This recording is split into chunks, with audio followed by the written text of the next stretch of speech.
മലപ്പുറം പാണ്ടിക്കാട് നിന്ന് തട്ടിക്കൊണ്ടുപോയ പ്രവാസി വ്യവസായിയെ കണ്ടെത്തി. കൊല്ലത്ത് നിന്നാണ് ഷമീറിനെ പോലീസ് കണ്ടെത്തിയത്. തട്ടിക്കൊണ്ടുപോയ സംഘത്തെയും പിടികൂടിയിട്ടുണ്ട്. കൂടുതൽ വിവരങ്ങളുമായി CV അനുമോദ് ചേരുകയാണ്.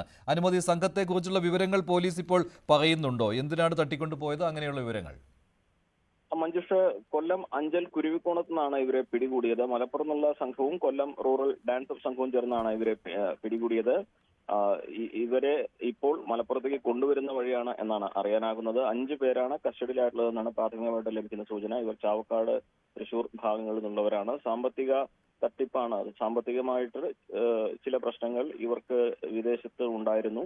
അതുമായി ബന്ധപ്പെട്ട കാര്യങ്ങളാണ് ഈ തട്ടിക്കൊണ്ടുപോകലിലേക്ക് നയിച്ചതെന്നാണ് പോലീസ് പ്രാഥമികമായിട്ട് നൽകുന്ന സൂചന. കഴിഞ്ഞ ദിവസം തന്നെ ഈ ഷമീറിനെ തട്ടിക്കൊണ്ടുപോയതിനു ശേഷം 1,60,00,000 രൂപ നൽകണമെന്ന ഒരു കോൾ, മോചനദ്രവ്യ ആവശ്യപ്പെട്ടുള്ള കോള് ഇദ്ദേഹത്തിന്റെ ബിസിനസ് പങ്കാളിക്ക് ലഭിച്ചിരുന്നു. അത്തരത്തിൽ പോലീസ് ഈ ഫോൺ കോളും അതുപോലെ തന്നെ CCTV ക്യാമറകളും കേന്ദ്രീകരിച്ച് നടത്തിയ അന്വേഷണങ്ങളാണ് ഒടുവിൽ ഇപ്പോൾ കൊല്ലത്ത് നിന്നും ഈ ഷമീറിനെ സുരക്ഷിതനായി കണ്ടെത്താൻ സാഹചര്യമുള്ളത്. എന്നാണെങ്കിലും ഇന്ന് രാത്രിയോടെയോ നാളെ രാവിലെയോടെയോ ആയിരിക്കും ഇവരെ മലപ്പുറത്തേക്ക് എത്തിക്കുക എന്നാണ് അറിയാനാകുന്നത്. ഷമീർ സുരക്ഷിതനാണെന്നാണ് പോലീസ് നൽകുന്ന വിവരം. ശരി, CV അനുമോദാണ് വിവരങ്ങൾ നൽകിയത്.